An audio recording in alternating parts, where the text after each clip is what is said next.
होय होय वार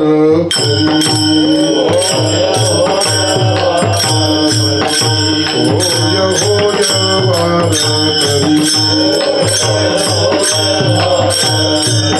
पाहे पाहे पंढरी पाहे पाहे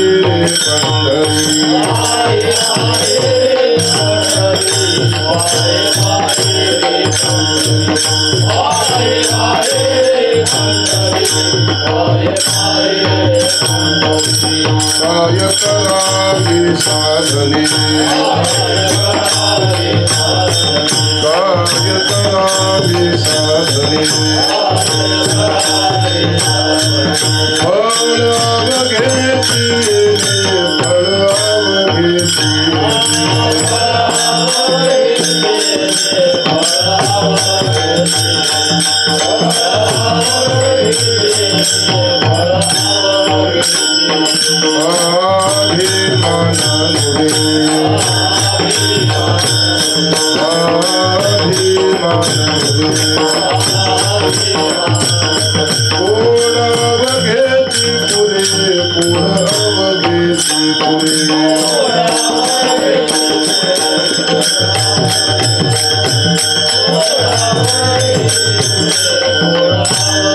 काय करावी साधने काय करावी साधने फळ अवघेची फळ अवघेची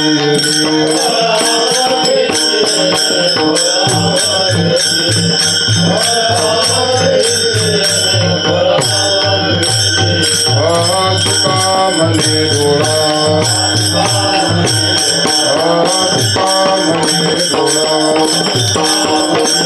विठू बैसला सावळा विठू बैसला सावळा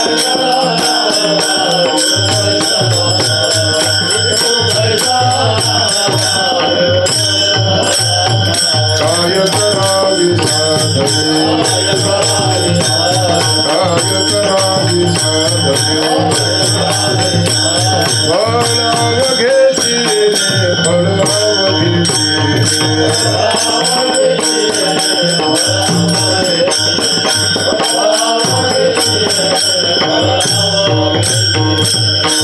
कुमार कुमारी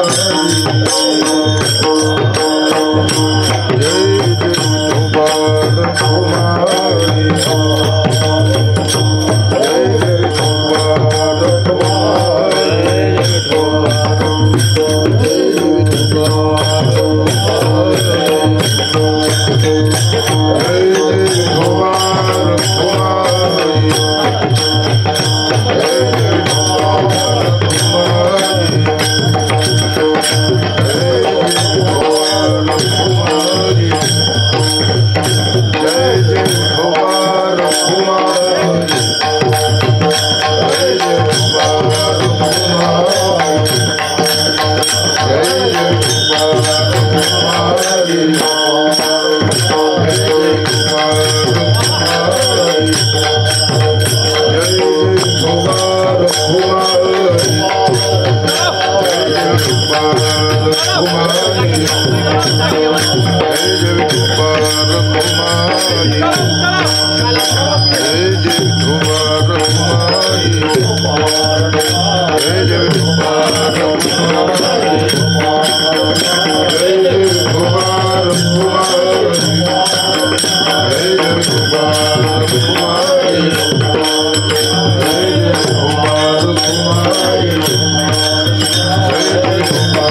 Kumar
काय करावी साधने फळ अवघेचीने अभिमान नुरे कोड अवघेची पुरे काय करावी साधने फळ अवघेचीने तुका म्हणे डोळा विठो बैसला सावळा काय करावी साधने फळ अवघेचीने पांडुरंगा करू प्रथम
सान्द्र नीलाम्बुधाभं जगन निहित पानी मंडनं मंडनाना तरुण तुलसीमाला कंदनं कंजनेत्रं सदय धवलहासं विठ्ठलं चिन्तयामि। जय जय ओ शुद्धे उदारे प्रसिद्धे अनवरत आनंदी वर्षती पांडुरंगा करू प्रथम नमन दुसरे चरण संतांच्या त्यांचे कृपादाने कथेचा विस्तारू बाबाजी सद्गुरु दास तुका संप्रदाय करू। आपले आराध्य देवता पांडुरंगाला प्रणाम करून जमलेले सर्व भाविक भक्त ज्ञानाना वयानं थोर असणारी मंडळी सेवाधारी मंडळी आपणा सर्वांना प्रणाम करून आजच्या कीर्तन सेवेला प्रारंभ करायचा आहे। याचं निमित्त आहे महामद शुद्ध मराठीमध्ये महामद्याच्या अगोदरचा शब्द आहे माऊद असं ते माऊद म्हणता म्हणता म्हणता महामद असं झालं। मराठी भाषा घसरत घसरत चाललेली आहे। आता महामद म्हणजे नेमकं काय? आपल्या वारकरी संप्रदायामध्ये त्याला दुसरा एक शब्द आहे देव पावणं म्हणजे देव पावावयाचा म्हणजे तरी नेमकं काय?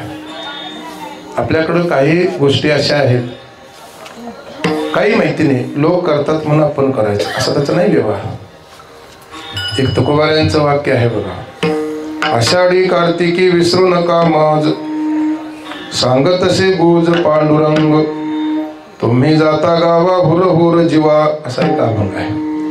जे स्वतः भगवंताचं मनोगत संतांनी वर्णन केलं आहे। हे भक्त हो तुम्ही आषाढी कार्तिकी या वाऱ्यामध्ये मला विसरू नका असं देव सांगतात। तुम्ही जर तुमच्या गावी गेलात तर मला काय लागते आहे हुरहुर असं। आता देवाला हुरहुर हा भक्ताला हुरहुर नाही। भक्ताला हुरहुर असेल तर तो खरा भक्त म्हणायचा। हुरहुर कुठली कधी एकदा भुजा गुंडळून घरी येतो होतो त्याला। म्हणून आपल्याला आपल्या गावापर्यंत येणार तो भगवान परमात्मा आपला पोचवत येतो आहे त्याला त्याची पूजा करून गोडधोड नैवेद्य अर्पण करून त्या देवाची पाठवणी करणं याला आपल्या वारकरी संप्रदायामध्ये महामद म्हटलं। त्या निमित्तानं वारकऱ्यांना पंगत कथा कीर्तन देवाचं गुणगान करणं असा एकंदरीत विधी आहे। म्हणून जगद्गुरु तुकाराम महाराज या अभंगातून असं वर्णन करतात नुसती तशी पंढरी पाहणं वेगळं हे वारकरी होऊन पाहणं वेगळं म्हटलं। हा वारकरी म्हटलं होय होय वारकरी वारकरी हो ना म्हटलं त्याने। मग काय कर पाहे पाहे रे पंढरी मग तू वारकरी होऊन पंढरपूर बघ म्हणून सांगितलं। जर तुझ्याकडून असा व्यवहार झाला तर बाकीची साधनं करायची गरज नाही।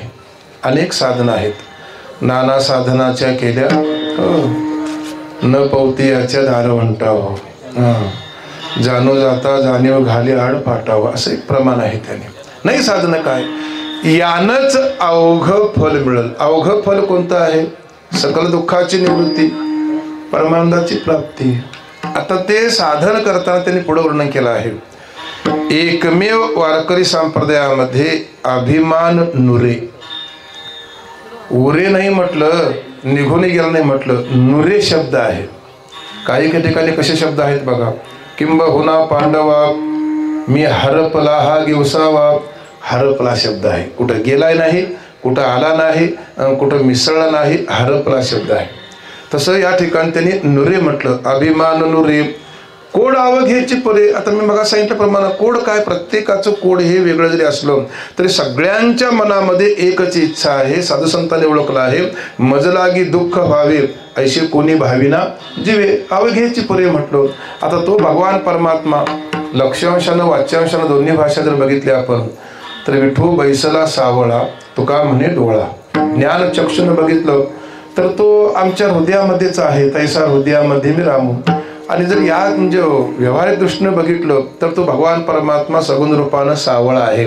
तो माझ्या चित्तामध्ये लक्ष्यांशानं बसला असा एकंदर ते अभंगाचा थोडक्यात भाव आहे। याचं आपण जर चिंतन बघितलं तर मृत्यूलोकामध्ये भागवतकारांच्या मनोगताप्रमाणे एकूण 4 खाणी आहेत. ज्ञात पाहिजेत आपल्याला सगळे हा व्यवहार. काही ठिकाणी आईच्या उदरातून प्राणी येतात, मासे, सर्प, बेडूक अंड्यातून येतात. मनुष्य, पशु, वानर 9 महिने आईच्या उदरात पचून येतात. काही सूक्ष्म खाणे आहे, अजून झाडे, वेली, गवत असं सगळं मिळून जर बघितलं आपण तर 84 लाख जीव आहेत. कोणत्या देहामध्ये वारकरी होता येतं सांगा? किंमत नाही आपल्याला हो त्याची.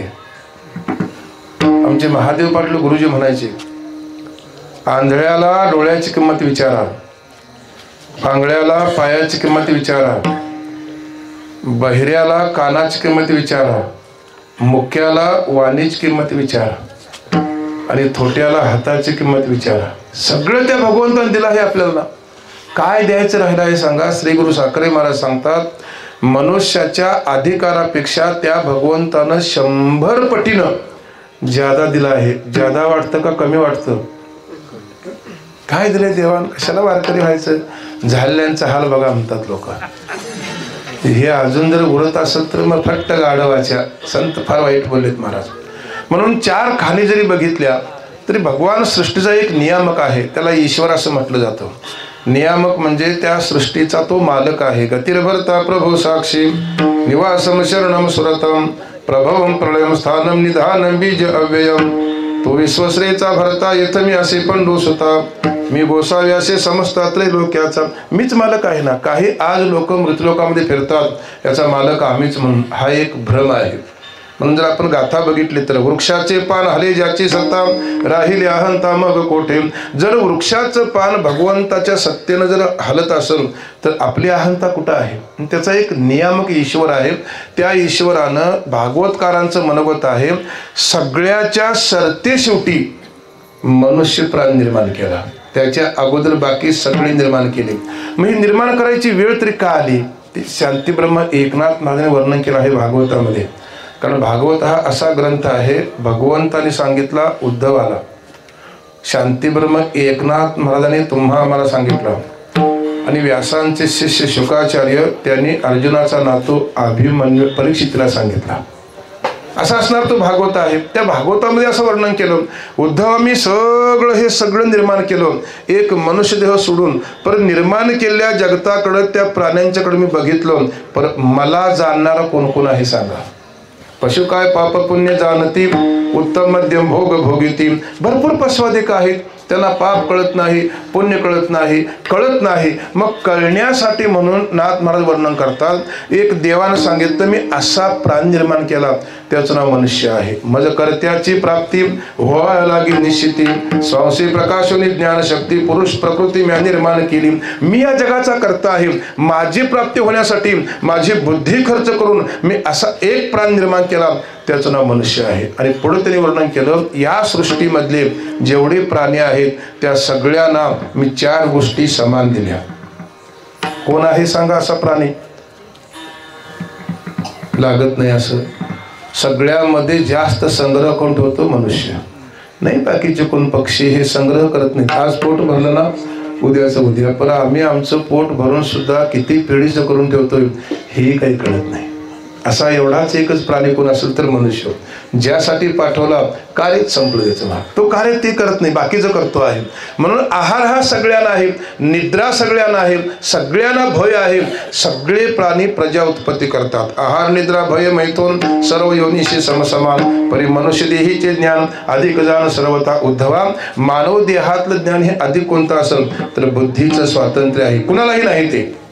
सत्य असत्य कळतं, पाप पुण्य कळतं, धर्म अधर्म कळतो, चांगलं वाईट कळतं, न्याय अन्याय कळतो, विहित निषिद्ध कळतं, ग्राह्य त्याज्य कळतं. मृत्यूलोकामध्ये मनुष्याला आमचे बाप महाराज तळाशीकर एक उदाहरण सांगायचे. एका घरामध्ये वारकरी होता आणि गोठ्यात बैल होता. एकादशी होती.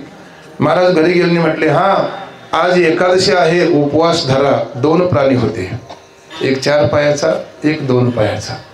मग एकादशी उपवास धरा हे कळलं असेल कुणाला? बैलाला?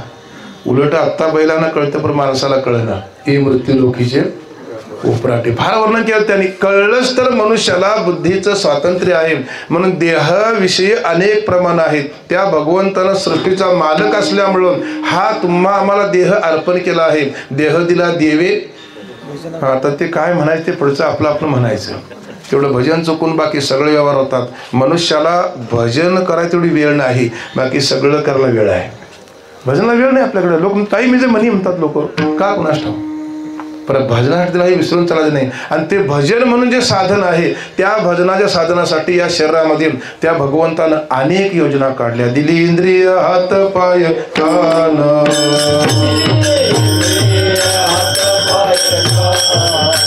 डोळे मुख बोलाया वचन,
दिलेत नव्हे, दिली काय काय आणि त्याचा हेतूही या प्रमाणात सांगितला आहे. हात पाय कान डोळे मुख बोलाया वचन, हेतू सांगितला.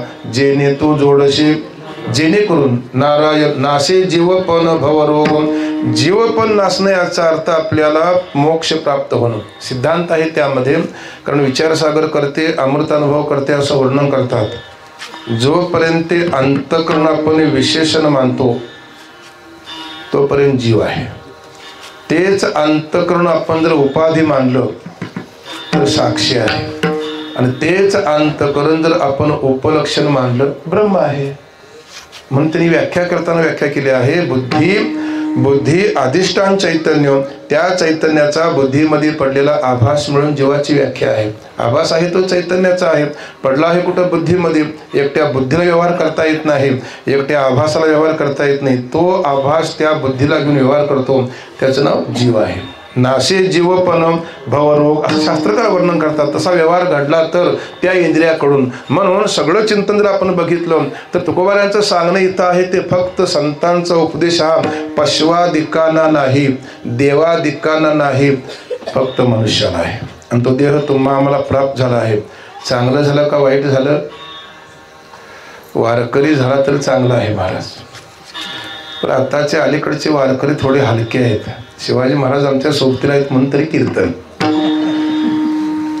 खरं आहे ना. हे 2-3 आपण बदलत पण सोडलं नाही कीर्तन. एक संत पंगत आणि कीर्तन करायचं म्हटले, 2-3 तारखा आपल्या बदलत आल्या. पण करायचं म्हणजे करायचं म्हटले. ते काय त्यांना प्रतिबंध आला, काही मला प्रतिबंध आला, पण शेवटी ते आज दिवस ठरला. ते लिखित असतं, त्याला काय पर्याय नाही. पण ईश्वर सुद्धा कसोटी बघतोय नाही. बघूया डळमळतोय का, याला बुवा मिळतोय का नाही, का भजन मिळतंय का नाही बघूया. असं असेल तर प्रयत्न सोडायचं नाही महाराज. आमच्या घरी आजोबांची पुण्यतिथी. एकदा एक नवीन बुवा आम्ही सांगितले आणि त्यांनी 4 तास कीर्तन केलं. लोकांचं फोन आलं मला सगळ्यांचं, हा बुवा पहिला बंद करा. त्या बुवांना कळलं, त्यांनी मला बोलवून घेतलं. ते म्हणले काय लोक म्हणतात तुम्हाला बंद करा म्हणतात, मग तुम्ही काय ठरवले? मी त्या लोकांना सांगितलं आजोबाची पुण्यती माझी आहे, मी तुम्हाला आमंत्रण दिले, कोण नाही जरी आले तुम्ही सांगायचं, मी ऐकायचं. ही कसोटी म्हणायची. मी डळमळ असतो, बुहाही गेला आणि सगळंच गेलं. मग डळमळच नाही महाराज, त्याला वारकरी म्हटले. का डळमळायचं सांगा ना. आपला देव समोर आहे, शास्त्र आपल्या समोर आहे, भगवंतानं शरीर दिलं आहे, नाम मात्र आयुष्य दिलं आहे, इंद्रिय दिले आहेत ना, काय द्यायचे राहिले सांगा महाराज. आता त्या इंद्रियांचा उपयोग फक्त भगवत भजनासाठी झाला पाहिजे, त्यातला एक हेतू आहे. म्हणून महाराजांचं म्हणणं आहे, वारकरी होत आहेत तर फक्त मनुष्य देहामध्ये. वारकरी शब्दाचा अर्थ नेमका काय आहे सांगा. आम्ही लोकांना सांगतो हुगा वारकरी, तो म्हणतोय त्याला वारकरी करा, त्याला वारकरी करून मी आणला, सगळं बरोबर आहे. पण वारकरी म्हणजे नेमकं काय आहे. वारंवार इति करोती नाम वारकरी. षडविकारावर वार करणं याला वारकरी म्हटलं. हे जमायला पाहिजे ना. सगळं संख्या वाढत चालली का म्हणजे बाकीचं काय व्यवहार चालला आहे. काय चाललाय सांगा. काकांच्या हस्ते माळ घातली, एक पवित्र ब्राह्मणाच्या हस्ते माळ आहे. आमचे तळाशेकर महाराज सांगायचे वारकरी होताना, तुला माळ घालायची आहे. होय घालायची आहे. कधी पंढरपूरला गेलास, कधी हरिपाठ म्हटलास, कधी एकादशीला भजनाला गेलास, कधी उपवास धरलास, कधी मंदिरात पाया पडा देवाच्या गेलास, काही नाही केलंस ना, मग महिनाभर थांब, हे सगळं कर आणि मग तुला वारकरी करूया. तो वारकरी निष्ठावान व्हायचा.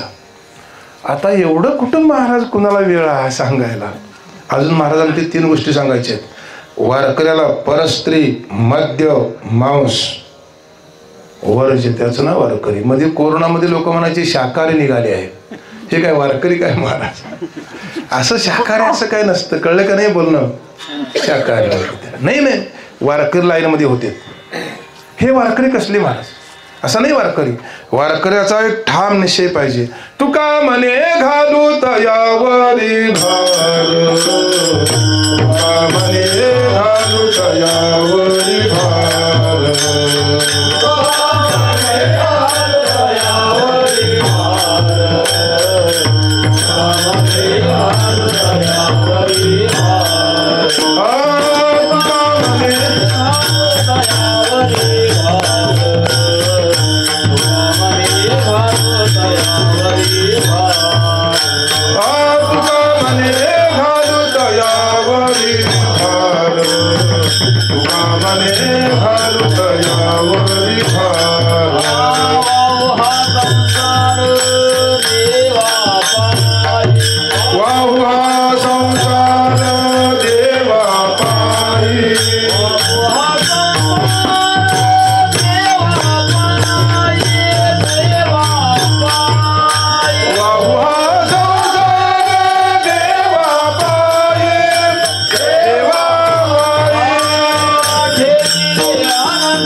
पुढचं फार महत्वाचं आहे. चित्ते असो द्यावे समाधान. समाधान कुठल्याही बाजारामध्ये विकत मिळत नाही. तुका म्हणे घालू तयावरी भार. तयावरी म्हणजे देवावरी.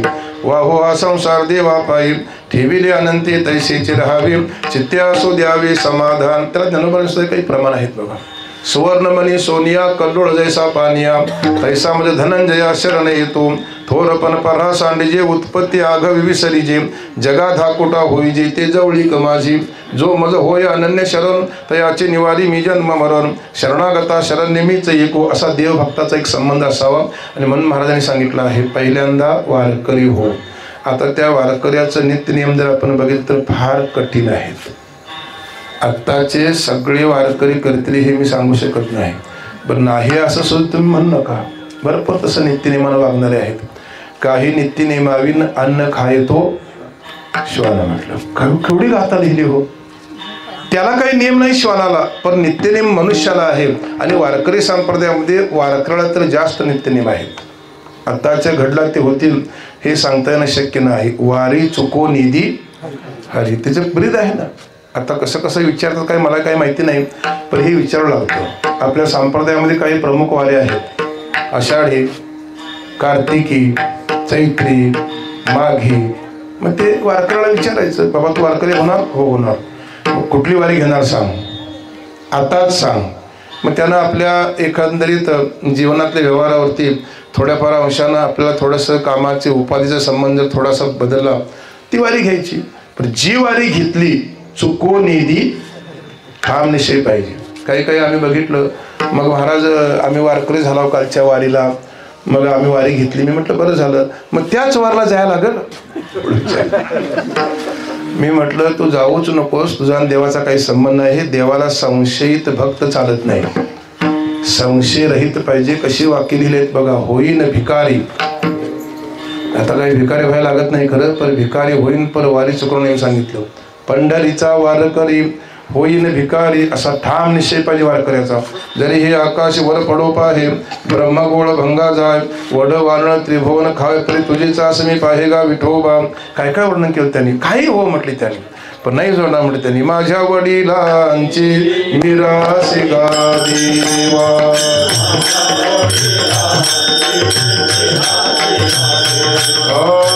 माझ्या वडिलांची मिरासी गा देवा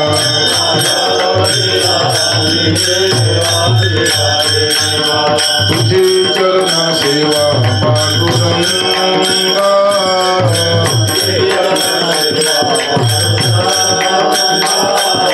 तुझी चरण सेवा पांडुरंगा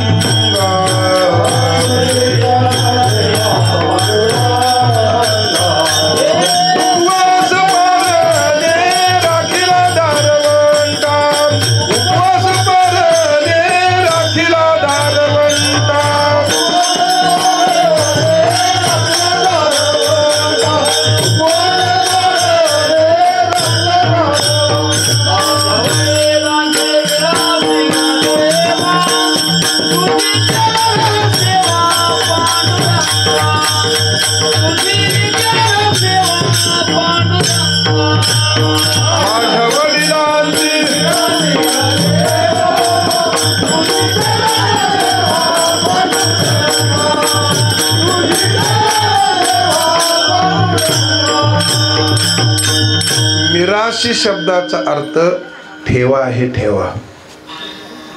ठेव्यामध्ये दोन प्रकार आहेत. एक व्यावहारिक ठेवा आणि एक पारमार्थिक ठेवा. पारमार्थिक ठेवा कोणी सांभाळत नाही. व्यावहारिक ठेव्यासाठी रोज भांडतात. त्याला एवढं दिलं, मला कमी केलं, ते वरचं वावर चांगलं पिकत्यालं त्या मुलग्याला दिलं, हे खडकाचं आम्हाला दिलं. हे व्यावहारिक ठेवासाठी नाही. त्यांनी म्हटलं माझ्या वडिलांची मिरासी गा देवा तुझी चरणसेवा पांडुरंगा.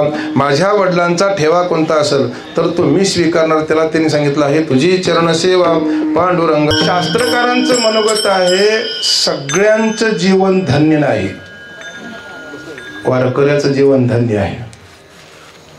काय काय वर्णन केलं आहे बघा. तरीच जन्मा यावी दास विठोबाचे व्हावे नाही तरी काय थोडी. काय पुढे म्हटलंय. श्वान सुकर बापुडी. श्वान म्हणजे कुत्र, सुकर म्हणजे डुकर. जन्माला यायचं तर वारकरी व्हा, नाही का थोडे आहेत म्हटलं त्याने. अजून वर्णन केलं त्यांनी. इह लोकीचा हा देह देव इच्छिता ते पाहे धन्य आम्ही जन्मा आलो दास विठोबाचे झालो. इहलोक म्हणजे हा लोक आहे. या लोकामध्ये जन्म प्राप्त व्हावा म्हणून स्वर्गातले मंडळीत विचार करता आहे. आम्हाला जन्म घाला, नाही मिळाला त्यांना, पण आम्ही धन्य आहोत का दास विठोबाचे झालो. ही सगळी प्रमाणं वारकऱ्यासाठी लागू आहेत. बाकीच्यांचा नाही संबंध. या ठिकाणी विठोबाचा दास होणं याला वारकरी म्हटलं आहे. आणि दास झाल्यानंतर त्याच्या जीवनामध्ये परिवर्तन होतं आणि त्याला काही बंधन आहे. कसाही वागतो मनुष्य, कसाही बोलतो, कुठेही खातो, कसाही बोलतो, काहीही वागतो, काहीही बघतो, याच्यावर बंधन येतं. कारण महाराजांनी सांगितलं आहे, तुम्ही ऐका रे कान वारकरी जीवन माझ्या विठोबाचे गुण, डोळे तुम्ही घ्या रे सुख पहा विठोबाचे मुख. सांगितलं वारकऱ्याला, बोलावा पहावा करावा विठ्ठल. सांगितलं वारकऱ्याला, हाती टाळ दिंडी मुखी नाम गाणे, गजर होतो बहु मोठ्याने, नाही निवडले थोर लहाने, नका निजो भिकेच्या भेनिगा. हे सगळं सांगितलं त्याला आहे. नाचत प्रेमचंदे चालू लागलो सपन. हे सगळं वारकऱ्याचं जीवन आहे. म्हणून त्यांनी म्हटलं, होय होय वारकरी, मनुष्य देह प्राप्त आहे, तुला सगळं शरीर इंद्रिय दिले आहेत, तर पहिल्यांदा तुझं आद्य कर्तव्य कोणतं असेल? तेने विन जीवा सुखानो हे, तेने विन जीवा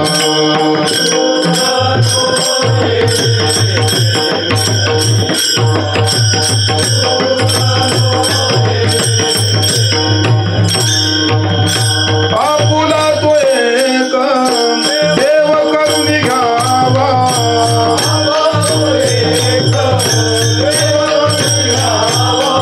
आपुला तो एक देव करून घ्यावा,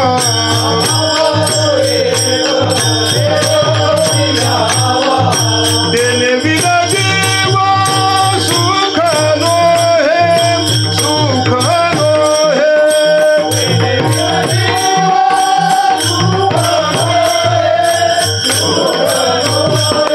देणे विना जीवा सुख नो हे, सुख नो हे.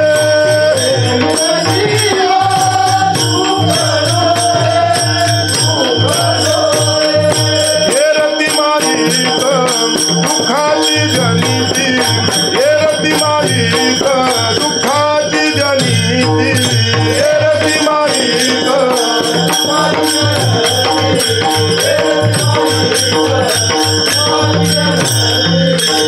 देव प्राप्ती करून घेणं मनुष्य देहाचं इति कर्तव्य आहे. वाच्यावशानं त्यांनी सांगितलं, आपुला तो एक देव करून घ्यावा, जीवा सुख नव्हे. लक्ष्यांशानं जर आपण बघितलं तर दुःख निवृत्ती आणि आपल्या स्वरूपाची प्राप्ती. निर्गुण रूपाने देव आहे कुठं मग? तैसा हृदयामध्ये मी रामो, असता सर्व सुखाचा आरामो, भ्रांताशी काम विषयावरी, किंवा एरवी सर्वांच्या हृदय देशी, मी अमुका हे ऐशी, जे बुद्धी स्फुर्य हरनिशी ते वस्तू गामी. किंवा अजून वर्णन केलं त्यांनी पुढं, सर्वागठी राम देहादेही एक पर का कळना, याची कारणं ज्ञानोबांनी वर्णन केली आहेत. बघा, अश्रद्धानाम पुरुषाः म्हणून एक श्लोक आहे 9व्या अध्यायामध्ये. दूध पवित्र आहे, गोड आहे, असतं कुठं? जनावराच्या कासमध्ये. आत दूध आहे, बाहेर गोचिड आहे. उभं आयुष्य गोचिड बसला त्या कासाला, दूध पितो का रक्त पितो? आता हृदयात जर राम आहे तर आम्ही सुख कुठं शोधतो आहोत? बाहेर. गोचिडच आहे ना आम्ही. कमलकंदा आणि दरदुरी नांदनोकी एकेची घरी, परिपरा गोसे विजे भ्रमरी येरा चिखलोचे उरे. त्यांनी उदाहरण दिलं आहे. कमळाचं फूल हे चिखल लागतो उगवायसाठी, खडका उगवत नाही. आणि चिखलामध्ये कमळ उगवलं, त्या चिखलातल्या कमळाच्या बुंध्याला बेडूक आहे. आणि कमळ दिवस उगवल्या फुलल्यानंतर त्यावर भुंगा येऊन मकरंद सेवन करतो. भुंगा मकरंद सेवन करून निघून गेला, आयुष्यभर बेडूक त्या बुंध्याला बसलाय. मकरंद सेवन करतो का चिखल खातो? मग आम्ही कोण आहोत? अशी उदाहरण दिली त्यांनी महाराज. अशी ज्ञानेश्वरी रात्रभर सांगावी ने. अजून एक उदाहरण दिलं आहे त्यांनी. निदैवाच्या परिवरी लोह्या रुतले आहात ते सहस्रवरी, परी तेत बैसोनी उपवासो करी का दरिद्री जी. कसं वर्णन केलं बघा. त्या पूर्वीच्या काळामध्ये तुमचं हे बँका हे काही नव्हतं. माणसं फार पूर्वीची हुशार, म्हणजे आताच्या आडा नाही मला म्हणायचं, ती जमिनीत धन पुरून ठेवायची. प्रकाश सापडत नव्हतं चोराला. एकटा पुरलेल्या धनावर बसलेला आहे आणि उपवास घडतात. ज्ञानोबा म्हणतात त्याला गरीब म्हणावा तर धनावर बसला आहे आणि श्रीमंत म्हणावा तर याला उपवास घडतात. तैसा हृदयामध्ये मी रामो असता सर्व सुखाचा आराम. मग सर्व सुखाचा आराम भगवान परमात्मा हृदयामध्ये असताना मनुष्य भ्रांत बुद्धीने सुख शोधतो आहे कुठं? विषयात. विषयात सुख आहे का? विषयी सुख आहे हे बोलून याची सारी के नोहे. तरी विद्युत स्फुरण कानपा हे जगा माझी वात वर्ष आतपो धरे हे आब्रछाया जरी सरे तरी त्रिमाळिके धवळारे करावी काम. या दोन्ही पदाचा अर्थ असा आहे, एक मनुष्य रात्री 12 वाजता अंधारातून चाललेला आहे, होळी पाऊस आला, लख दिशी प्रकाश पडला, लगेच वीज चमकून निघून गेली. चमकलेल्या विजेच्या प्रकाशामध्ये वाटसरूला काय प्रकाश भेटेल का? हो, काय त्याला उपयोग होणार नाही. विषयात सुख नाही. अजून त्यांनी पुढे वर्णन केलं, जर ऊन वारा पाऊस याच्यापासून जर आपलं रक्षण ढगाच्या सावलीत होईल, 3-3 मजलं घर काय कामाचे? हो, होणार नाही. मग विषयात सुख नाही. मग सुख आहे कुठं? सुख रूप आहे सांग तुझ्या कोणी सांगा.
प्रमाणाच्या पुढं प्रश्नचिन्ह आहे. सुखरूप ऐसा तुझ्या कोणी सांगा माझ्या पांडुरंगा सारखा. कोण आहे सुखरूप?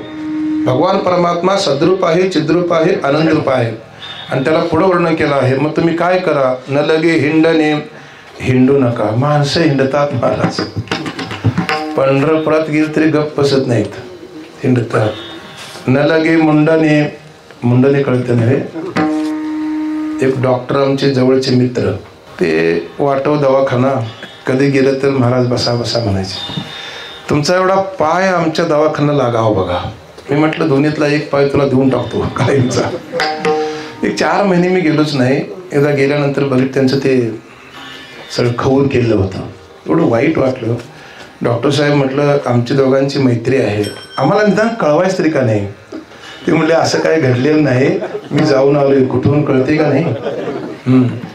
तिथं म्हणे दान करावं लागतं, इथं काही करावं लागत नाही महाराज. न लगे हिंडणे मुंडणे ते काही साधनाची नाही अटी. एक साधन सांगितलं, चंद्रभागे स्नान विधितो हरिकथा समाधान चित्ता सर्व काळ. एक चंद्रभागेचे अंघोळ आणि हरिकथा श्रवण करणं समाधान वाटतं. असा असणारा भगवान परमात्मा वारकरी संप्रदायामध्ये आपल्याला बघायचं झालं तर पहिल्यांदा वारकरी व्हावं लागेल. होय होय वारकरी. मग सांगितलं पाहे पाहे रे पंढरी. आता असं का म्हटलं असेल?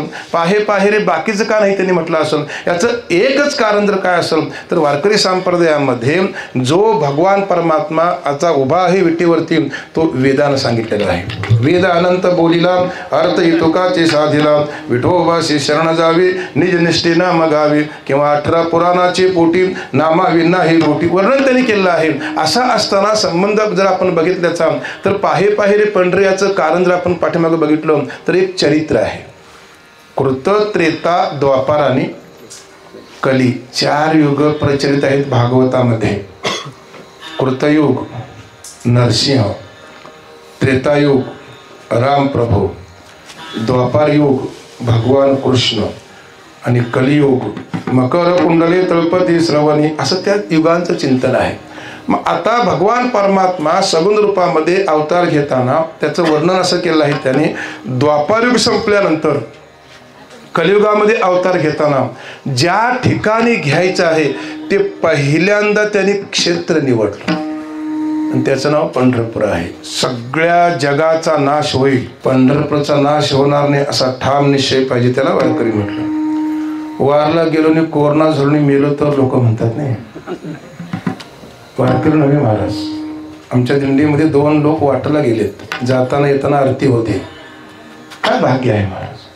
वाटेला ते कोणतरी तेजुद्दीन महाराज म्हणून जय विठ्ठल व्हायला पडलेत. काय भाग्य, कीर्तनात केवढं भाग्य आहे महाराज. असं भाग्य आमच्या वाट्याला कुठलं आलंय महाराज. पापच सगळं.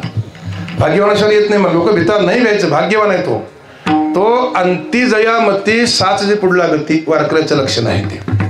पण सगळ्यांना जमल मागलं भोग कसं काय आहे, ज्या जन्मातले प्रयत्न कसे काही सांगता येत नाही. फक्त त्यातलं एवढंच सांगायचं आहे, त्या भगवान परमात्म्याला अवतार घेण्यात त्यांनी एक ठिकाण निवडलं आहे.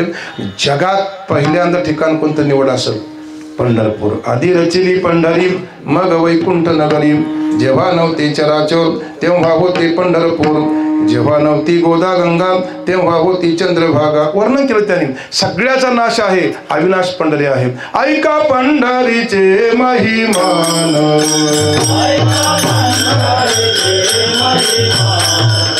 राहुळती तुके प्रमाण,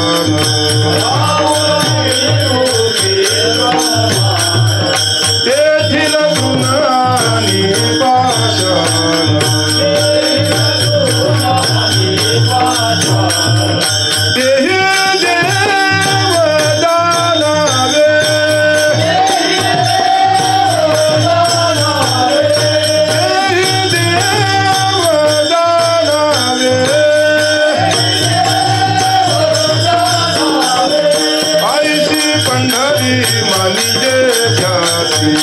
ऐशी पंढरी मनी जे जाती,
क्षेत्राचं वर्णन करताना स्पष्ट सांगितलं आहे. महिमान ऐका कोणाचे? पंढरीचे.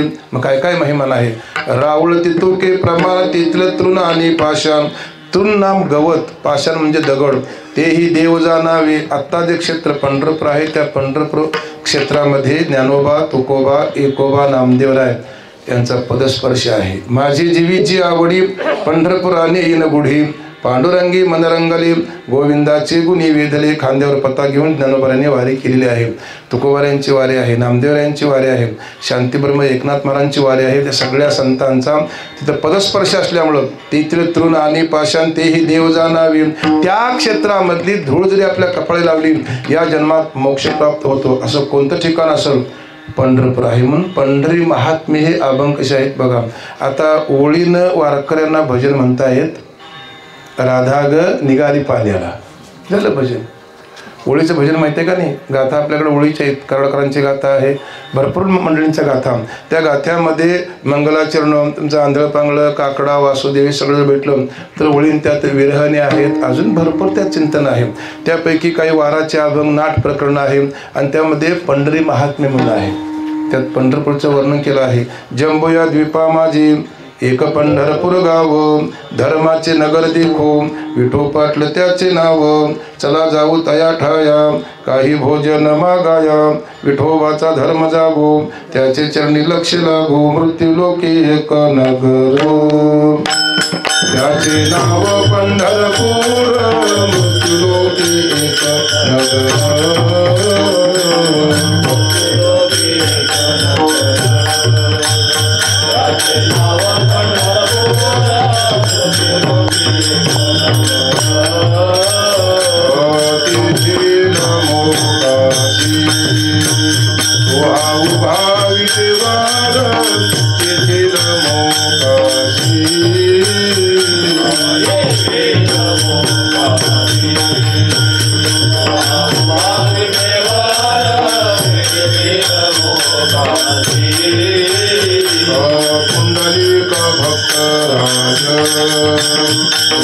चंद्रभागे पुंडलिक भक्त राज,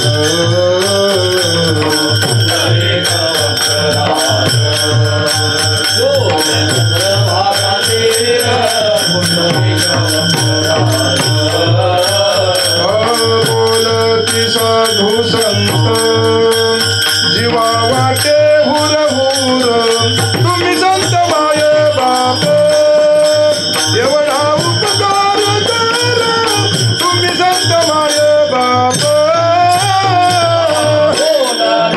साधू संत माय बाप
पहिल्या प्रमाणिक शब्द आहे बघा, मृत्यू लोकी एकच.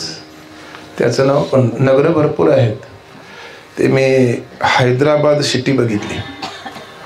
बस स्टँडमध्ये 150 विभाग आहेत. त्यात 70 नंबरला कोल्हापूर बस लागायची. म्हणजे आशिया खंडातलं 1 नंबरचं शहर कोणतं? नगर, हैदराबाद म्हटलं जातं. आता इथं महाराजांनी म्हटलं आहे मृत्यू लोकी एक नगर एकच म्हटलं, दुसरं नाही महाराज. त्याचे नाव पंढरपूर, तेथील मोकाशी, मोकाशी म्हणजे वेशीला, तो हा उभा विटेवर, पुंडलिक भक्तराज, शोभे चंद्रभागे तीर, बोलते साधू संत. हे सगळं साधू संतांनी मला सांगितलं, पण मला त्याची काय वाटली, जीवा वाटे हुर हुर, वारीची हुरहुर असावी. मग मी सांगितलं मला माझी वारी पायी वारी आहे. त्या पायी वारीच्या अगोदर 2 महिने, नंतर 2 महिने ते वारीचं डोक्यात असतं. ते आता बरोबर आज 2 महिन्याचा मुक्काम आमचा कोल्हापुरात. 30 तारखेला 29 जानेवारीला दिंडी जाणार. सारखे हुरहुर हुरहुर हुरहुर. म्हणजे काहीतरी पांडुरंगा प्रतिमा निर्माण होईल म्हणून आतापासून ते काय लागेल ते सगळं साहित्य गोळा करून ती ओळखडीदा बांधली. म्हटलं हुरहुर. म्हटलं काही काही माणसं म्हणतात दिंडी कधी जाणार आहे? मी म्हटलं 29ला. हा आम्ही खर्डी आहे बघा. काय करा निदान संध्याकाळी या म्हटलं, म्हणजे पंगत असते. कशासाठी सांगा ना महाराज. खर्डीव काय करा, आम्हाला काय भीती वाटते म्हणून. ते चालावं. पूर्वीचे वारकरी मुकुंदबाबा दिंडी चांदेची होती. चांदेकर हे शाहू महाराजांच्या पदी नोकरीला होते म्हणून ते चालले आता ते म्हणजे सोहळा त्यांचा. तर ते त्यांना भजनाचा छंद होता आणि शाहू महाराजांच्या सेवेला रात्रंदिवस एकटा कोणतं राहायला लागायचा.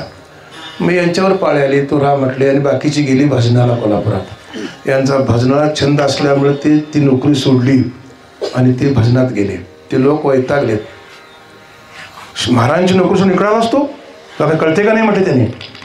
शाहू महाराज आता रागावतील. नाही नाही तुझं नाव आम्ही सांगणार म्हटले महाराजांना. आणि ते आले आणि महाराजांना सांगितलं महाराज आम्हाला माफ करा, तुमच्या सेवेला आम्ही याला ठेवला होता पर तो सेवा चुकून भजनाला आला. नाही म्हणले महाराज तो माझ्या जवळच सेवेला आहे म्हटले. महाराज तो भजनाला आला होता. महाराज म्हणले माझ्या सेवेला इथं आहे. आणि मग त्यांना कळलं ही भगवंताने सेवा केली. आणि मग त्यांनी त्यांना एक घोडा दिला आणि काहीतरी असं म्हणजे एक हे काहीतरी त्याला म्हणजे एक जहांगीरदार काहीतरी दिली आणि त्यांची चांद्यात स्थापना केली. आणि ते घोड्यावरून पूर्वी जायचे पंढरपूरला म्हणे. एवढी म्हणजे ताकद त्यामध्ये. त्यांच्या दिंडीमध्ये मृत मनुष्य जीवन झाला होता. वारकऱ्याचे लक्षण आहेत. आता आमचं काय होते काय की काय होते कोरोनात लोकांनी घरातनं फोन केला पंढरपूर बंद आहे वाटतं राहायला जायचा. असला कसला वारकरी मार. काय होईल ते होईल. तो आहे ना तो देव आहे का नाही सर्वस्व त्याला अर्पण केलं काय करणार नाही तो. मी किती वेळा उदाहरण सांगितलं द्रौपदी आपल्याकडे ओढती कृष्णा धाव नाही म्हणून सांगितलं देवानं. तुझं तू बघ ना तुला वाटतं का नाही मी ओढलं तर माझे लक्षण होतं तुझं तू कर जा म्हटले. ज्यावेळी त्याने दोन्ही हात वर केले देव आले. आम्ही वर हात करायला तयार नाही. हे सगळं उभं केलंय ना बोडी म्हणतो देव छाती. मग काय काय घेऊन जातोस ते जा. वारी चुकव काय करतोस ते कर सगळं कर. असं असून वारकरी पंढरीचे वारकरी पंढरीचे वारकरी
दिदलावर करुणा करे विठ्ठले असं वर्णन केलं त्याने. त्यावेळीतला प्रसंग एक आहे.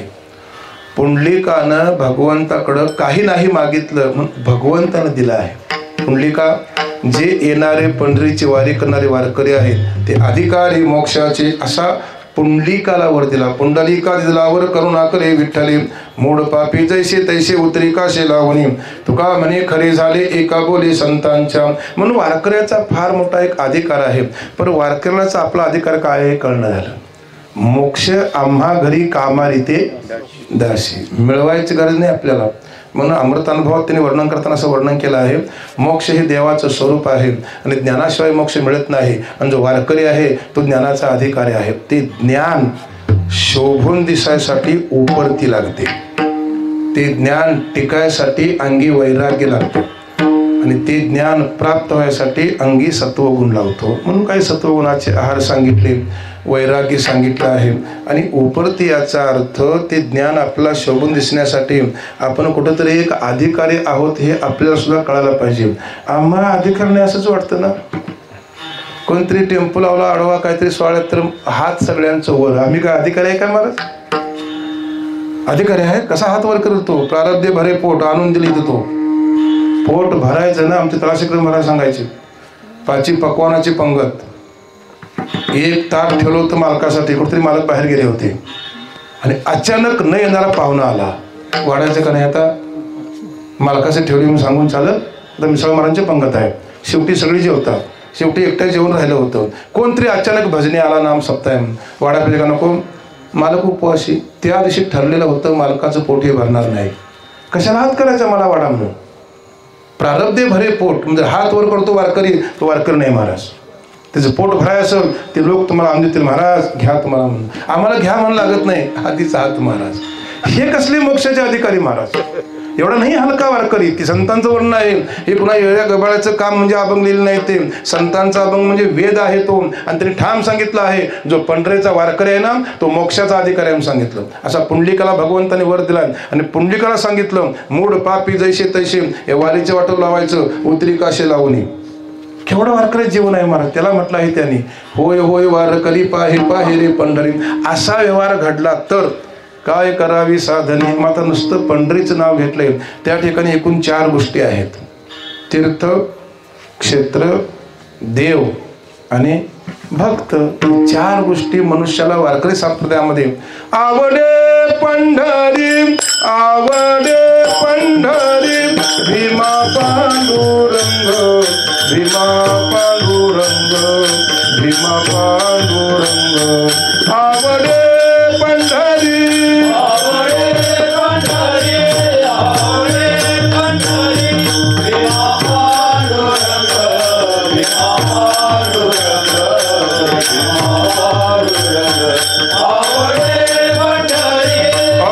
चंद्रभागा लिंग पुंडलिक, चंद्रभागा लिंग पुंडलिक, चंद्रभागा लिंग पुंडलिक, चंद्रभागा लिंग पुंडलिक. कामधेनु कल्प, कामधेनु कल्प, तरु चिंतामणी, तरु चिंतामणी, तरु चिंतामणी. कामधेनु कल्प पुंडलिक, चंद्रभागा लिंग पुंडलिक, चंद्रभागा लिंग पुंडलिक, चंद्रभागा लिंग पुंडलिक. कामधेनु कल्प, कामधेनु कल्प, तरु चिंतामणी,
आवडे पंढरी, भीमा पांडुरंग, चंद्रभागा लिंग पुंडलिक. आवडलं पाहिजे वारकऱ्याला, त्याला वारकरी म्हटलं आहे.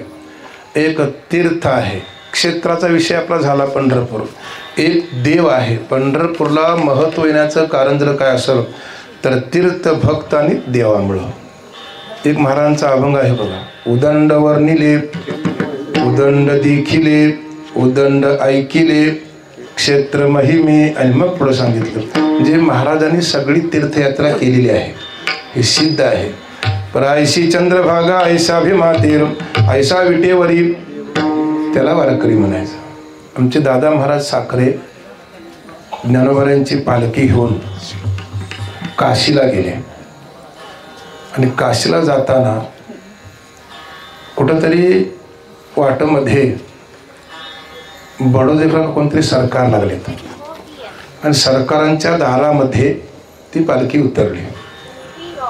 सुंदर असं महाराजांनी प्रवचन केलं. ते सरकार आले, ते म्हटले पाया पडले आणि महाराज तुमचं प्रवचन ऐकलं पण आम्हाला काही कळलं नाही म्हटले. त्यांनी दादा हजर जबाबी होते.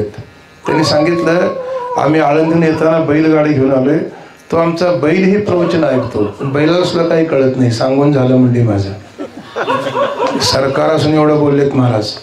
तुका म्हणे सत्य सांगे एवत लागे येते ते नाही भीड भार. तुका म्हणे वारकऱ्याचं लक्षण आहे महाराज.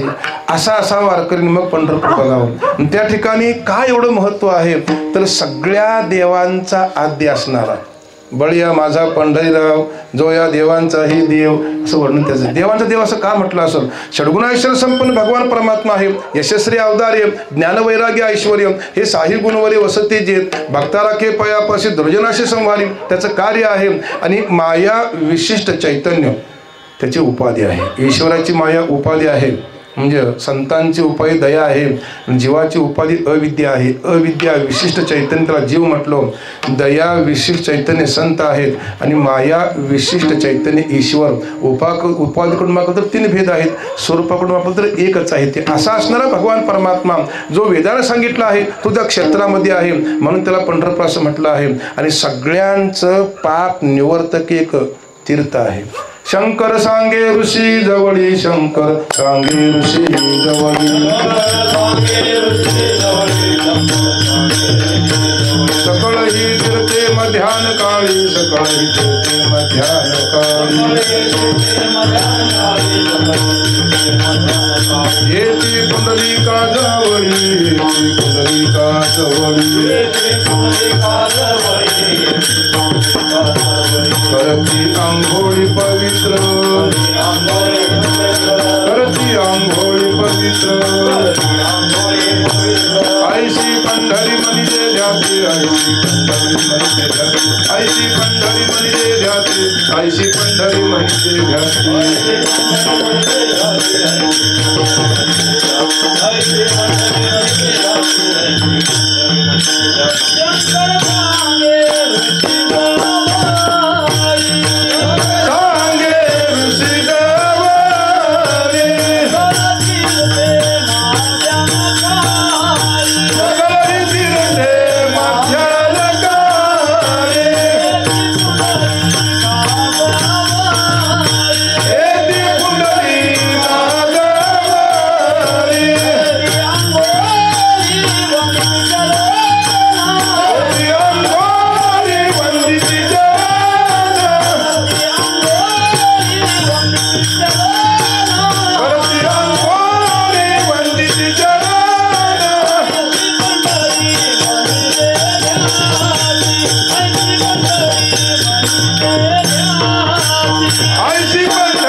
पंढरीचं वारकऱ्यानं ध्यान केलं त्याचं फल सांगितलं. त्याशी तेही लोकी गती. पंढरी महात्म्याचा अभंग आहेत. ऐशी पंढरी मनीचे ध्याती त्याशी तेही लोकी गती.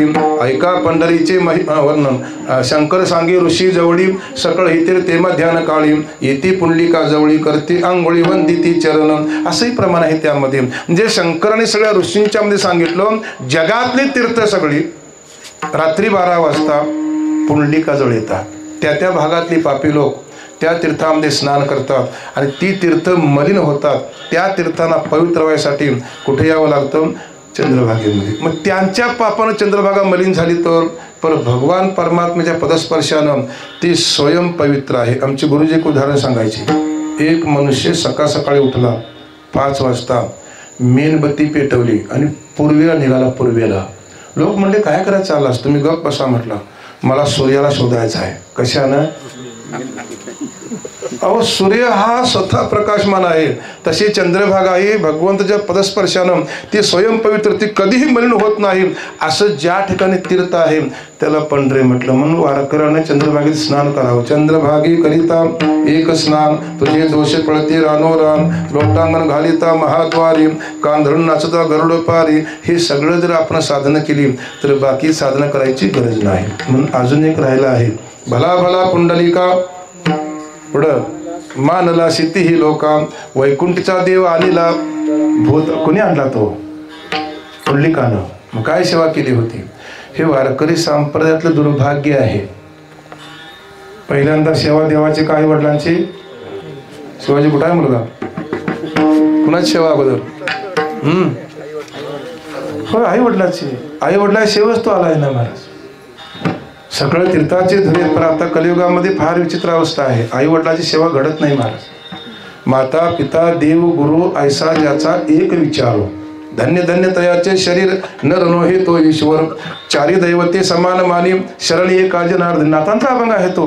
ही दैवत 4 त्याला सांगितले, कारण पुंडलिकानं आई वडिलांच्या सेवेवरच देवाला उभा केला. आणि ती सेवा पुंडलिकानं सकाम नाही केली. सकाम निष्काम कळतं नव्हे. काहीतरी येऊन देवानं मला इथं द्यावं आणि मी आईवडिला सेवा करतो. नको म्हणून सांगितलं जा. अरे मी देव आहे, देव माग, नको म्हणून सांगितलं. केवढी पुंडलिकाची सेवा असेल. आता आई वडिलांना सेवा करताना महाराज माणसं गोंधळतात नाही. सेवा करायची वाट्या करतात महाराज. आमचे तर शिकले महाराज सांगायचे, आम्ही खेडेगावात फिरतो, बघितलं मुलं बापाला वाटून देतात, तुला एवढं काय करायचं म्हणतात. वाईट अवस्था आहे ना. म्हणून त्या पुंडलिकाचं दर्शन पहिला आम्ही सांगितलं. त्या पुंडलिकानं देवाला आणलं आहे. पुंडलिकाच्या भावार्था गोकुळी होणी झाला येता, निज प्रेम भक्ती भक्ता घ्या घ्या आता म्हणत असेल. एक ज्ञानोबरांचं पद कसं आहे बघा. नेनो ब्रह्म मार्ग चुकले. आता एवढ्या पदावरच बघायचं. ब्रह्म सगुण आहे का निर्गुण आहे? निर्गुण आहे. मग ते वाट चुकलं कसं? संतांची भाषा कशी आहे बघा. ज्ञानोबराय म्हटले मी पहिलं पद घातलंय नेनो, मला काही माहिती नाही, पण नक्की ते ब्रह्म. वाट चुकलं. कुठं आलं मग? उघडे पंढरपुराशी आले. बघितलं कुणी? पुंडलिकानं बघितलं. आता ते ब्रह्म त्यानं बघितलं कसं, हा भाव वेगळा आहे, पण त्यानं बघितलं उभे केले विटेवरी तो हा विठोबा निधान. असं असणारं क्षेत्र म्हणजे पंढरपूर आहे. म्हणून महाराजांचा उपदेश आहे, पहिल्यांदा वारकरी व्हा. होय होय वारकरी. मग काय करा? पाहे पाहे रे पंढरी. हे तुमच्याकडून जर योग्य घडलं, तुम्हाला बाकीची साधनं खटाटोप करायची गरज नाही. ते सगळं वर्णन तुमचे वासुदेव लोक म्हणत नाहीत. आता वासुदेव वासुदेव म्हणा, काय काय तिथं वर्णन केलंय. न लगे तीर्थाचे भ्रमण, न लगे दंडन मुंडन, न लगे पंचाग्नी साधन. करू नका सांगितलं. फक्त एक देवाची सेवा करा, नामस्मरण घ्या म्हणून सांगितलं. असा संप्रदाय शिकवतो आहे. म्हणून त्यांनी वर्णन केलं, काय करावी साधने फळ अवघेची येणे. अवघ फळ याचा एवढाच अर्थ आहे. सगळ्या शास्त्रकारांचं एक मनोगत आहे.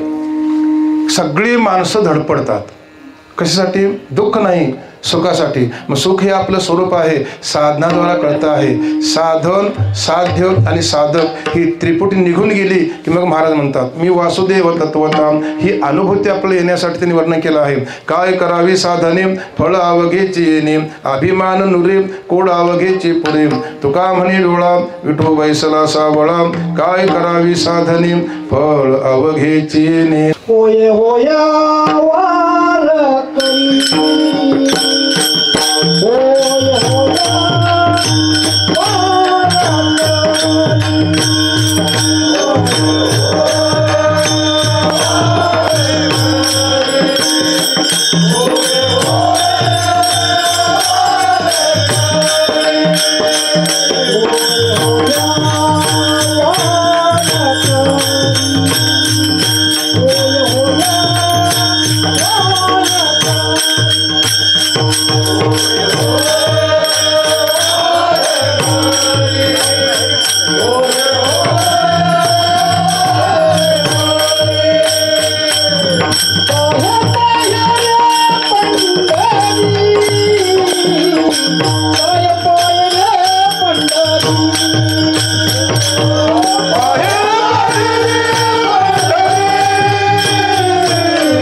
अभिमान नुरे साधन सांगितलं आहे.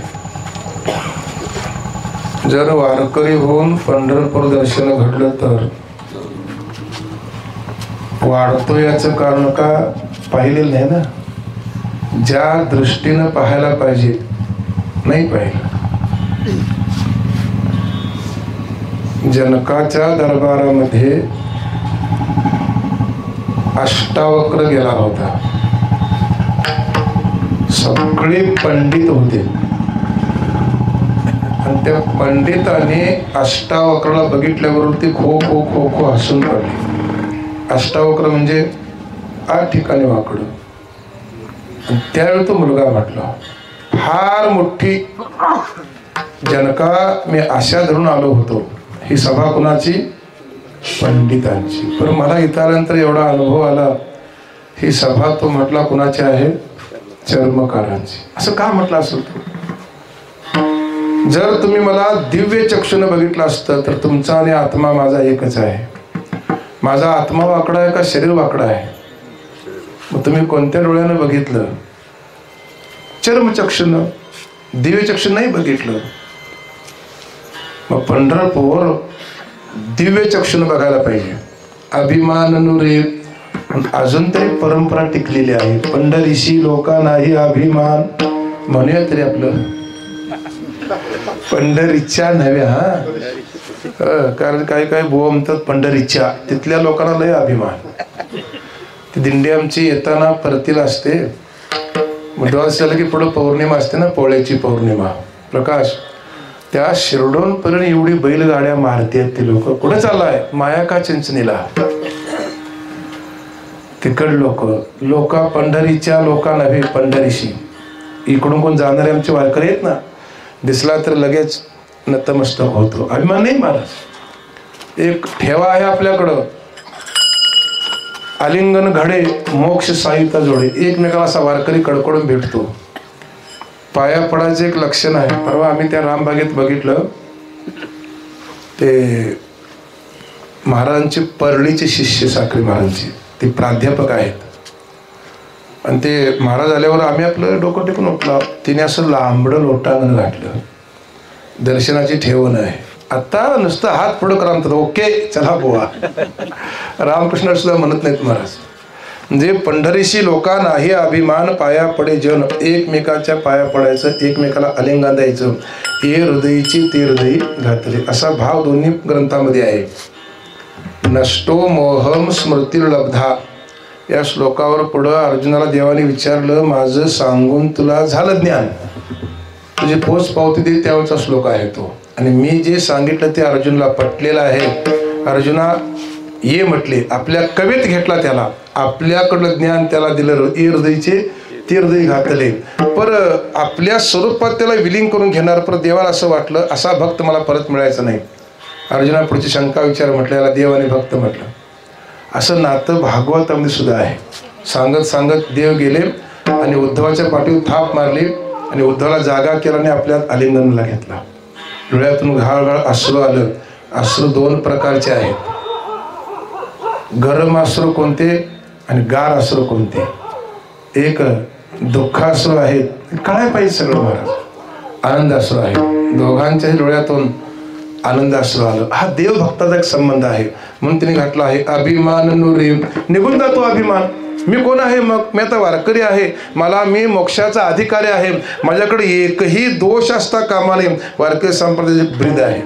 नुरे म्हटलं. नुरे शब्दाचा अर्थ असा आहे, विचारसागरामध्ये जगत मिथ्यात्व पटवून देताना रज्जू सर्पाचं उदाहरण सांगितलेलं आहे. दोरीवरला सर्प, याला भासला, गडद अंधार नव्हता, गडद प्रकाश नव्हता, भासला म्हणून प्रकाश आणला.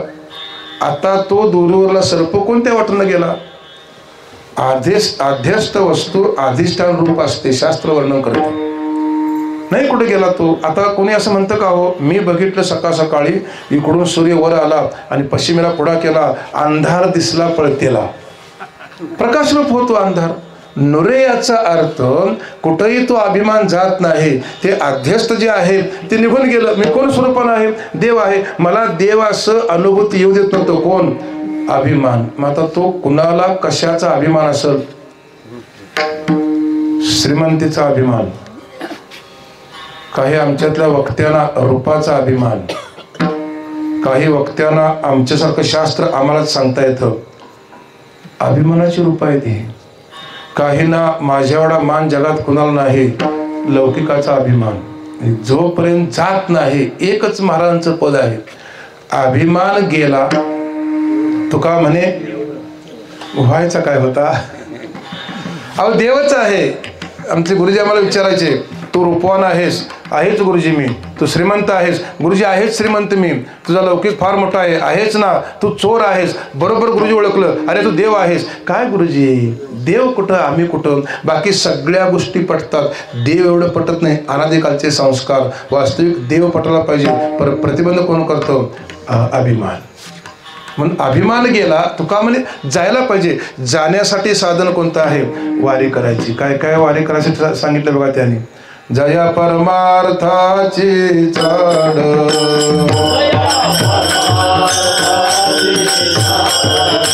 तेने सांगावेली गाड,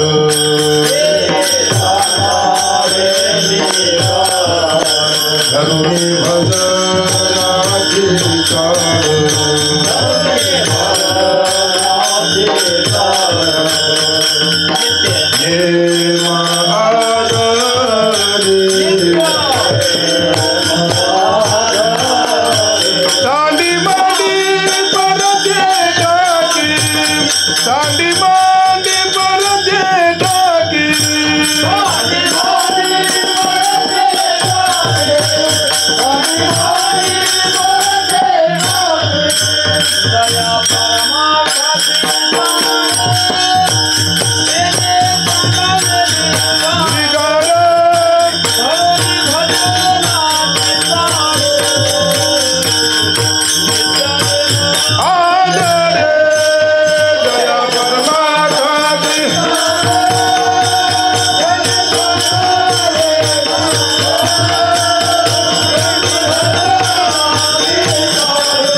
खरंच भजनाची चाड असेल तर लिगाड सांडायला पाहिजे. भजन होत नाही ना महाराज.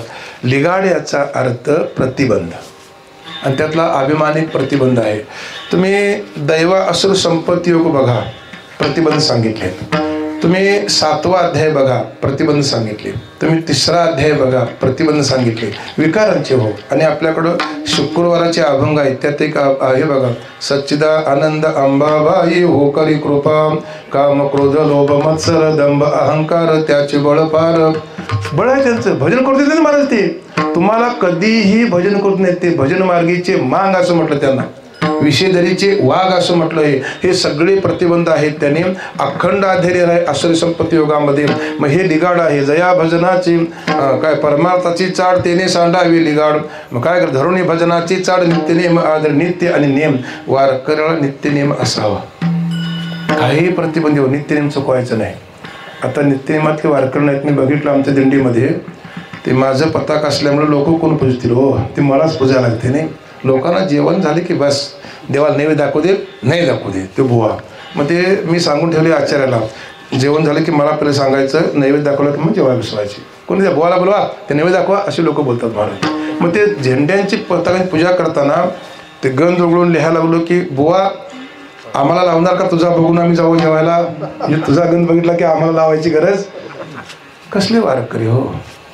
वास्तविक बघितलं तर शरीरावरती 25 ठिकाणी गंध लावावा असा नियम आहे.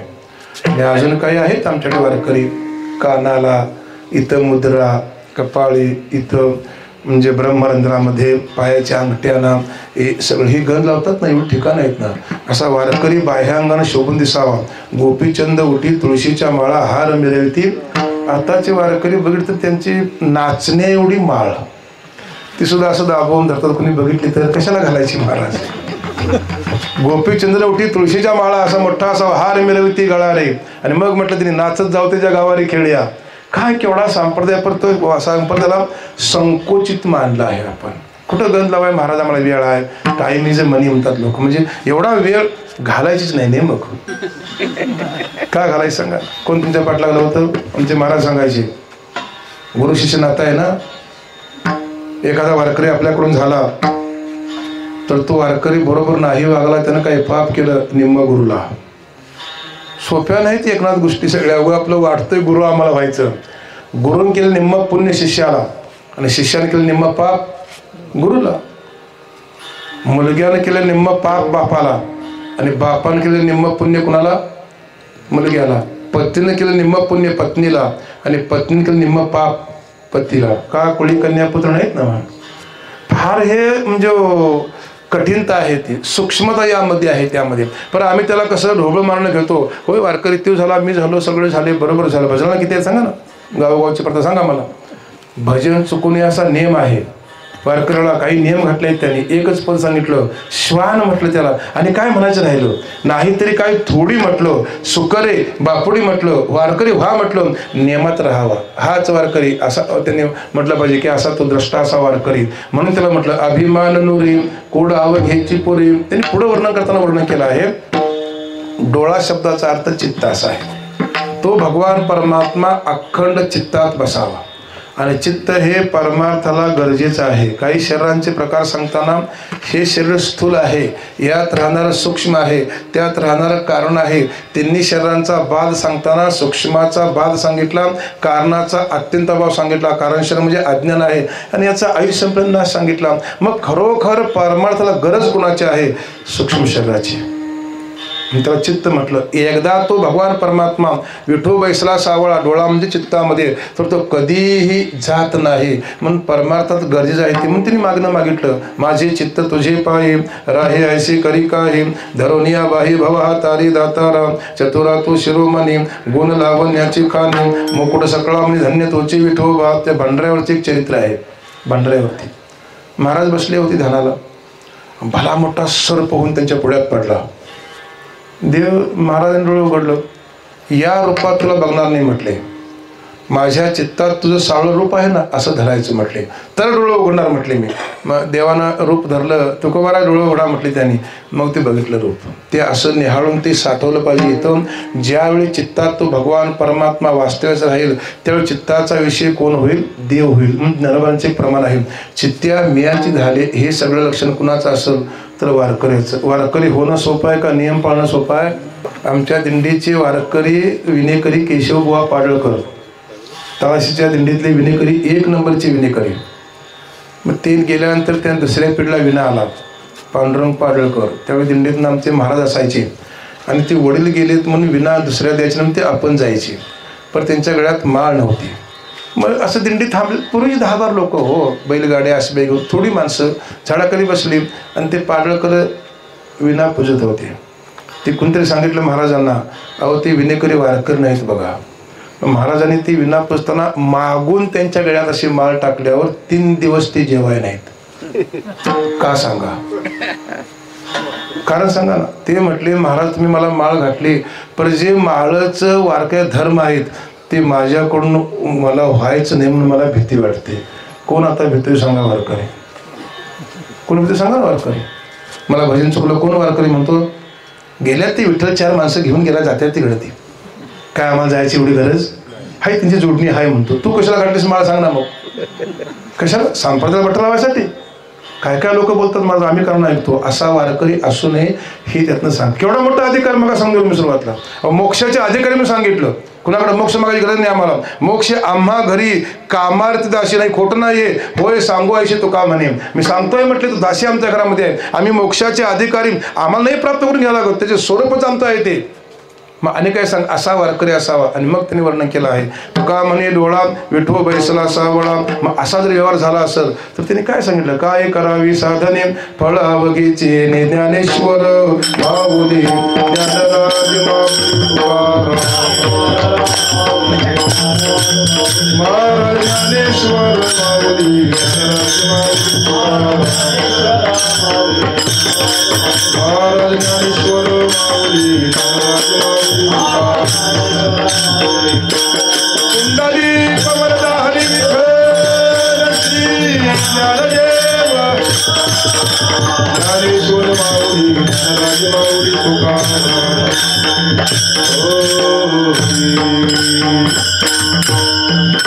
तुका म्हणे डोळा तुका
विठो पैसला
साधने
करावी साधने फळ अवघेची येणे तुका म्हणे डोळा विठो बैसला सावळा काय करावी साधने फळ अवघेची येणे एका वारकऱ्याचं महामद त्याला म्हणतात म्हणजे देव पाहुणं आता त्या निमित्ताची कीर्तन सेवा आहे भरपूर त्यात नियम आहेत अलीकडच्या काळामध्ये बघितलं तर काही वारकरी नियमानं वागतात काही वारकरी नियमानं वागतच नाहीत संख्या वाढणं उपयोगाचं नाही आपण घेतलेल्या बंधनामध्ये आपण राहणं हे गरजेचं आहे जीवनामध्ये दोष लागतात महाराज वारकरी होणं लोकांनी म्हणणं सोपं आहे पण त्याची लक्षणं अंगी बांधली पाहिजेत ती बांधण्यासाठी वाङ्मय आहे आपल्याकडं अजून काही म्हणले ना वारकरी संप्रदायामध्ये हरिपाठाचे अभंग किती हे माहिती नाहीत पाठ तर तुम्ही सोडून द्या पाठ व्हायला पाहिजे पंचरत्न हरिपाठ पाठ पाहिजे भजनी मालिकेमधलं नाट प्रकरण पाठ पाहिजे सगळं पाठांतर असणं म्हणजे त्यामध्येच आपली वृत्ती बुद्धी मन घालून जीवन जगतो आहे अद्रष्टा सोपवून त्याला वारकरी तो कधीही दुःखी होत नाही कारण प्रारब्ध हे बांधून दिलेलं आहे प्रारब्धावरती कधीही मात करता येत नाही प्रारब्ध सोबत घेऊन अनुकूल असो प्रतिकूल असो त्यामधून वारकऱ्यांना कधी निष्ठेनं धैर्यानं ही सोडायची नाही असा वारकरी त्याला ते फळ मिळतं कोणतं फळ आहे दुःख निवृत्तीने सुखाची प्राप्ती. वारकऱ्यात जीवन महाराजांनी वर्णन केलं. तुका म्हणे खातो आनंदाचे लाडू, नका चरपडो घ्या रे तुम्ही, सर्व सुख लिहालो सर्व अलंकार, आनंदी निर्भर. हे पद लिहिलेत ना मागे पुढे, त्याचं रक्षण करतो भगवान परमात्मा. फक्त आपली वृत्ती संशयरहित असेल तर तो व्यवहार होतो आहे. आणि म्हणून त्या वारकऱ्याचं जीवन एक धन्य आहे. त्या वारकऱ्याला आजचा जो हा वारकरी आहे, या वारकऱ्याला आपल्या वारकरी संप्रदायातर्फे आशीर्वाद, भगवान परमात्म्याचा आशीर्वाद लाभावा. त्याच्याकडून असणारी सेवा ती घडावी, वाचन घडावं, वारी घडावी, हरिपाठ घडावा, जेणेकरून संप्रदायातली सगळी भगवंताला आवडणारी साधनं आहेत त्याच्याकडून घडावी. त्या भगवंतानं काही प्रतिबंध निर्माण करू नये, त्यानं ती करून घ्यावी असं देवाकडे मागणं मागूया आणि थांबूया. विठ्ठल जय जय विठ्ठल.